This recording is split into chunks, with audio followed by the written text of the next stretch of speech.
here at the coaches' meetings in Phoenix, and we're talking with new Kansas women's basketball coach Brandon Schneider.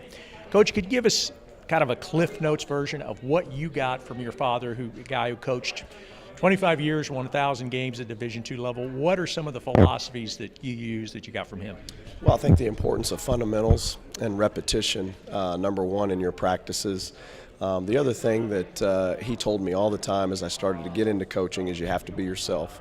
Obviously, I've grown up admiring many coaches, both in men's, women's basketball, and football. He said, but at the end of the day, you have to be yourself because players can always see through a phony. What's your assessment of the program you're taking over at Kansas? Well, I think we have some really high-character kids. I've had the opportunity to work with them just obviously briefly, but I think we've got a good core and foundation to build upon. What do you see as some of the needs that a basketball program needs to compete on the national level? What's available at Kansas, and maybe what do you think's missing?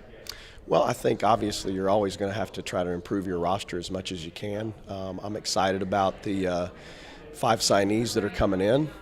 We still have a lot of scholarships that we could give out in the 16 class, and we're looking forward to doing everything we can to improve our team.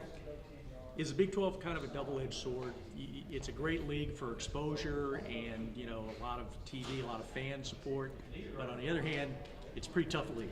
Well, it's an extremely challenging league. I'm not so sure it's not the most competitive league top to bottom in the country, but I think from a coaching standpoint, you get to compete against the best every night. But more importantly, from a player's standpoint, it should be a real draw because you get to come into a league and test your skills and abilities against the very best that our country has to offer.